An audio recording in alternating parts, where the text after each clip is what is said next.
Life Audio. Christian Parent Crazy World with Catherine Segars is brought to you by Life Audio and is part of our Faith Toolkit series. For more inspirational faith-affirming podcasts, visit lifeaudio.com.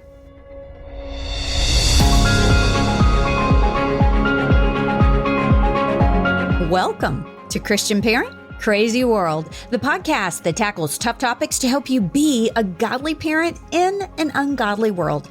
I am your host, Catherine Segars, and in today's episode, we will tackle this very uplifting question: how powerful are our words in the lives of our kids? So, we have just wrapped up a really deep, meaty, vitally important series on dealing with the difficult parts of Scripture. In it, we examined some tough sections of the Bible with some handy-dandy guidelines I gave you back in episode 31. By the way, check out my Instagram page if you want a review of those guidelines, and please subscribe there because I post some really inspiring things on Instagram and would love to have you follow me. So in that series, I also quoted some apologists and the great theologian R.C. Sproul, and I even gave a rather dramatic rendering of one of the greatest monologues in all of Shakespeare's plays. Yes, it was a wonderful, deep, necessary dive into some difficult waters, but I thought we could definitely use some lighter fare about now. After all, it is summer and it's very hot outside. Is your part of the country setting records like mine? Yeah, so, I want to do a little summer series, probably a two-parter, but, we'll see. It's going to be on how to bless our kids, especially with our words. In today's episode, I want to share with you guys some stories about how impacting words can be in the lives of our children. This is going to be such a fun and fascinating and uplifting episode. Words are powerful. We want to be using them to bless our children. So in this episode, you will hear some incredible stories about what our words can do. Then in the next episode, I'm going to give you some very practical ways that words can be used to bless your kids. You don't want to miss that one because it will not only bless your kiddos, it will improve your relationship with your kiddos. That's a win-win, a double score right there, mamas and papas. That's the plan for the next 2 episodes of CPCW. So let's get started. Words are powerful, mamas and papas. They really are. You know that old saying, sticks and stones may break my bones, but words will never hurt me? Yeah, that is such a lie. Like one of the biggest lies ever. Think back over your life. Think about the bumps and the bruises and maybe even the broken bones you've had. They healed, right? Now, you may have some scars, but they heal. Now, think about the words that have been spoken over you. The mom or dad who said that you never do anything right, or the aunt or uncle who said you wouldn't amount to much, the grandparent who said you were getting pudgy, the teacher who said, that's not a good path for you, or that dream will never happen. Words have power. They can shape the course of a life. Proverbs chapter 18, verse 21 says, "The tongue has the power of life and death, and those who love it will eat its fruit." That is our theme verse for this series. We want to make sure that our tongues are producing some good fruit. I want to share a few stories with you so that you can really understand how powerful words can be. I was very blessed to attend the Southern Christian Writers Conference recently, and the keynote speaker was a phenomenal Southern Christian writer named Sean Dietrich. This guy is a masterful storyteller. He shared his testimony and we were utterly mesmerized. We were laughing and crying, hanging on his every word. But what struck me about Sean's story is how his entire life's trajectory hinged on some very, very significant words that were spoken over him at strategic times by some good mentors and some bad ones. When Sean was in the 4th grade, he had a very old school, stringent, killjoy of a teacher. This woman had a beehive about a foot tall that looked like it hadn't been washed in decades. He described this beehive as the kind of hairdo that if you accidentally bumped into this woman, things would fly out of it. It was hilarious. So Sean had gotten a typewriter for Christmas that year, and he had been busy writing stories, which at that point were only read by his mother. But this kid had a dream at a very young age to be a writer. So one day in class, this teacher, I forget her name, so I'll just call her Miss Beehive. She asked what he wanted to do in life. And Sean said that he wanted to be a writer. Miss Beehive laughed and she said, "Oh, that'll never happen." And in one fell swoop, this little kid's dreams were squashed, just destroyed. So Sean stopped using his little typewriter and he stopped performing well in school. He stopped paying attention. He ended up misbehaving and he got suspended. And, it all started with this negative, life-sucking, dream-killing word spoken over him by Miss Beehive. So he ends up switching schools out of necessity because Miss Beehive was going to fail him because, he had so many behavioral issues after she sucked the life out of his little 9-year-old dream. And in 5th grade, he had a German teacher who asked what he liked to do. And with a good bit of trepidation, Sean mentioned that, I kind of like to write. And she said, "Oh, really?" So she invited him to come to school every day early, and she offered to teach him how to write. So he did. Every single day he got there half an hour early, and by the end of the school year, Sean had amassed a pile of stories. And the German teacher, I don't know her name, but I'll just call her Miss Hilda because that sounds like a really good German name. So Miss Hilda told Sean that he was a good writer. And he saw himself as a writer again. His dream was ignited. Fast forward to 8th grade, and Sean faced a crisis that, no child should ever have to face. His father committed suicide. So Sean dropped out of school and started working, and he forgot about his dream. 14 years later, literally another lifetime, Sean is working construction with a highly educated guy who was retired, but I don't know, he had his doctorate in something. I can't recall what, but this guy sees something in Sean, a young man who doesn't even have any kind of degree, never spent a day in high school. But Sean is an avid reader, always has been, because, he wants to write. So he was smart. And this doctor tells him, "Hey, you're a bright guy." And he says, "You could go to college." Now, that's a crazy idea. Sean doesn't even have a GED. It never occurred to him that he could go to college. But this doctor tells him, "Hey, you can do it." And so he starts thinking that maybe, just maybe, I can do it. Long story short, he tries to apply to a local community college and is pretty much shot down because, after all, he didn't even have a GED. But they do offer him one opportunity to get in. They say that he can take a homeschool entrance exam, but they tell him that it's, seriously tough. So he takes this test and he passes it. And he starts college at, almost the age of 30. It takes him over a decade to graduate. He ends up getting his first story published in his 40s. Not exactly the time you want to start your career, right? But he gets a story published in a little magazine, and he goes to the store with a $25 check to get some celebratory supplies, some Coke and peanuts and stuff like that, because he's finally a published author. And who, of all people, is standing behind the register?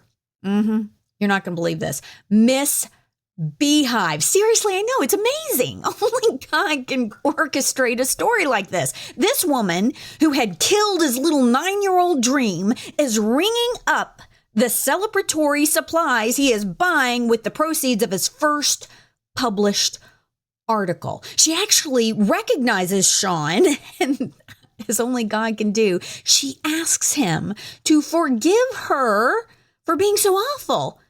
And he doesn't really want to, but it's the right thing to do. So he does. But I'm just amazed at how the entire trajectory of Sean Dietrich's life ebbed and flowed on words that were spoken over him, words of death that killed dreams, and words of life that ignited those same God-given dreams. And even the words of forgiveness that set him free. I'm just amazed how God put Miss Beehive there at that moment so Sean could know, so we could all know that the words of a man or a woman in this case have no power over us unless we let them. But words do have power over us when we let them. So we need to make sure that we are speaking and believing words of life over ourselves and over our kids. By the way, Sean went on to has become an award-winning author. He's written many, many books. Scripture is true. Life and death are in the power of the tongue. That's Proverbs 18:21, our theme verse. Our tongues are powerful. They can be a megaphone we use to cheer our kids on in their purpose and calling in life, or they can be a sword that cuts them down, that brings death to their dreams and their calling. We've got to speak life over our kids, mamas and papas. We've got to, because I can tell you right now, the world is going to be speaking death, so we have got to speak life. I was thinking back over my life and the words that were spoken over me. And for some reason, I don't know why, but this silly, ridiculous memory comes up, okay? Seriously, it's so ridiculous. When I was about 13, I think, must have been like 7th grade, I was hitting puberty really hard in an ugly way. I had buck teeth and braces, greasy hair. I still have greasy hair. Thank God they invented dry shampoo. But I was a little pudgy and very insecure about the way I looked and all these changes, and we're going through it, puberty. So one day, my teacher, Miss Blunt, tells me that it's so funny. She tells me I have a very sophisticated walk. She had done some modeling, so she knew, and she said that I moved like a model. Okay, that's ridiculous, but that's what she said. Okay, so now I was all of 5'2" and not very graceful. Not 1 ounce of me looked like a model. I have no idea why she told me this, because clearly it wasn't true, but I can tell you that for some reason I believed her.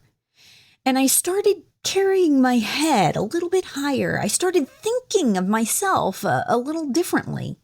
And I started to believe in myself. Now, I'm pretty sure that my mother said something to Mrs. Blunt about my insecurities, and that's why she paid me this compliment. Thanks, Mom. But, here it is nearly 40 years later, and I still remember that word. I don't know why that one came up. There were so many better ones to think of, but this one did when I was thinking about this podcast. And, I still get a little choked up when I think about it. And look, I know this wasn't a word in line with my calling. I wasn't destined to be a model, maybe, role model, but certainly not a runway model. But I was just a really insecure little kid who needed to feel like I wasn't such a freak. So why do I remember this stupid little incident 40 years later? Because words are powerful. They are. And for whatever reason, that is what I needed to hear in that season of life.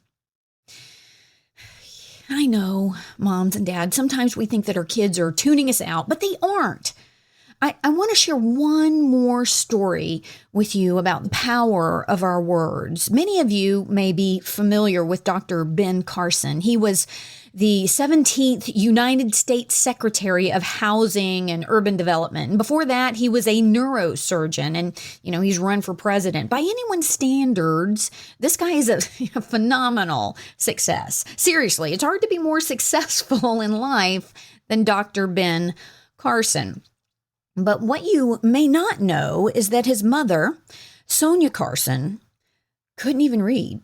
And yet, Ben Carson credits all of his success in life to his mother. Why? Because His mother believed in him and she spoke good words over him and his brother. This woman actually got married at the age of 13 and she had 2 sons very early on. Her husband turned out to be a bigamist. So when Ben was 8 and his older brother Curtis was 10, she got divorced. She was a single mom who couldn't read. She worked 3 jobs to raise her boys and she often left the house before they even got up in the morning. Still, she limited the amount of television they watched to 2 shows a week. Oh, man, I am so convicted by that one. I do sometimes use the TV as a babysitter. I might be doing that right now. But instead, Sonia made her kids go to the library. She made them read and write book reports that weren't required for school. This is hilarious. She would mark them up with a red pen as if she knew what they said. Wow. What a woman. So much later in life, when Dr. Carson was receiving an award for something, he quoted these words that his mom would say to him over and over and over. She said, "Benny, if you can read, honey, you can learn just about anything you want to know." Wow, was that ever true? We say things like, well, it's not rocket science. It's not neurosurgery. This little kid from the hood kept on reading. He believed his mama, who said that if he could keep on reading, he could learn anything. And he became a neurosurgeon. His brother Curtis, by the way, became an aeronautical engineer. Yeah, it is something when the aeronautical engineer in the family is the underachiever. That cracks me up. Oh, man. Words are powerful, moms and dads. They are. What we tell our kids sticks. The good and the bad. So let's speak some good words over our kids. Now, next week, I'm going to give you a very powerful and super practical set of guidelines and suggestions to help you speak some powerful words over your kids. You don't want to miss that one. You don't. It's going to bless you and your kids. We'll see you then. I want to thank you for joining me today. Look, I know there are a lot of things you could be listening to right now, and I really appreciate that you took this time to spend with me. I hope you will join me for my next podcast when we take aim at some aspect of our culture that threatens to derail our parenting and steal our kids' faith. If you enjoyed this episode of Christian Parent Crazy World, would you consider telling a friend and sharing it on social media and giving it a good review over on Apple Podcasts and Spotify and following me on Facebook and Instagram? Oh, and maybe you could say that Christian Parent Crazy World is the best podcast you've ever heard in your entire life. Just a thought. And be sure to check out my website, which is CatherineSegars.com. That's Catherine with a C. I have lots of articles and resources there that will help you on your parenting journey. And if you subscribe, I will be sure to send you some really cool free stuff and notify you of future podcasts, articles, and blogs. I want to end this and every episode with a word of encouragement. God gave you your kids, your specific kids, for a reason. That's because you hold the key to unlocking who God created them to be. We'll see you next time.